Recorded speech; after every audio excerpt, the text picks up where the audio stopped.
Muy buenas tardes, profesor. Muy buenas tardes, compañeros. Yo me llamo Gustavo Quispurvina y continuaré con la exposición. Ahora veremos la interpretación de los resultados de las pruebas. En el caso 1, la bobina dispara chispa. Este es el resultado correcto y esperado y confirma que el conector tiene 12 voltios, tierra y la señal de activación del transistor.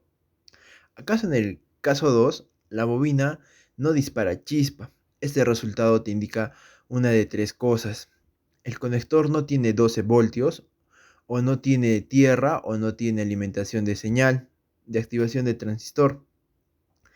En el siguiente paso ahora es consultar un diagrama eléctrico de tu vehículo particular para ver cuál cable debería tener 12 voltios, tierra y señal de activación del transistor. Ahora veremos test 3, verificando la señal de activación del transistor con un multímetro. A veces es necesario verificar la alimentación de la señal de activación con un multímetro en su función de hercios, que podemos ver en el multímetro que está con el símbolo de HZ o un osciloscopio. Para poder hacer esto en tu vehículo particular, necesitamos saber cuál cable de los tres alimentan esta señal. La mejor manera de obtener esta información generalmente es a través de un diagrama eléctrico del sistema de inyección de tu vehículo particular.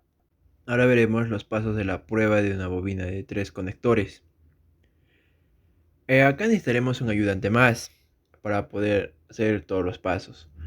Primero, el primer paso tendríamos que hacer es desconectar el conector eléctrico que pertenece al cilindro con la bobina que no dispara chispa. El segundo paso sería colocar el multímetro en su función de hercios.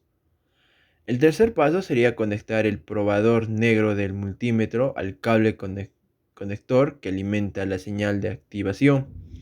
El cuarto paso sería conectar el probador rojo del multímetro al terminal positivo de la batería.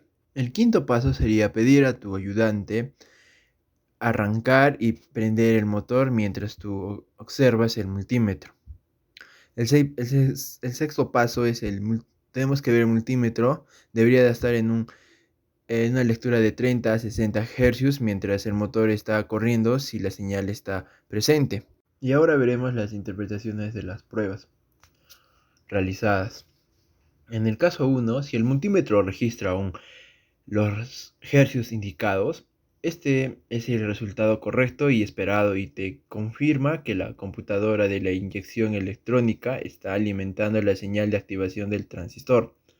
Tomando en cuenta este resultado, puede concluir que la bobina que no disparaba chispa está defectuosa, si es que ya ha confirmado que no está disparando chispa y que si tiene alimentación de 12 voltios y tierra. Claro, en el caso 2, el multímetro no registra los hercios indicados. Este resultado generalmente te indica que existe un circuito abierto en un lugar que tenemos que buscar y examinar en el cableado, o la computadora está defectuosa. El siguiente paso ahora es consultar un diagrama eléctrico de tu vehículo particular y verificar que existe continuidad en este circuito entre el conector de la bobina y la computadora de inyección electrónica. Ahora veremos los sensores del sistema de encendido del motor. Son los siguientes. Sensor de velocidad del motor informa la velocidad del motor a la computadora. Sensor de posición de cigüeñal reporta posición del pistón. Interruptor de posición de aceleración informa la posición de aceleración. Sensor de temperatura del aire de entrada. Comprueba la temperatura del aire que entra al motor. Sensor de detonación. Permite a la computadora retardar la sincronización cuando el motor pistonea. Sensor de entrada de vacío. Mide el vacío del motor, un indicador de carga. Ahora veremos los componentes de encendido del BEF, que son 5, que es el módulo electrónico de mando, toma de vacío, colector, admisión, sensor de posición y régimen del motor, sensor de temperatura, refrigerante del motor, bobinas DIS, distribución estática del encendido. Bueno, ahora veremos la unidad de mando de encendido. Determina el grado óptimo de avance del encendido en toda fase de funcionamiento del motor. Analiza los parámetros de carga y régimen para calcular el ángulo de cierre y el punto de encendido. Conector eléctrico de 12 vías. Incorporado el sensor de carga del motor, el de vacío del colector.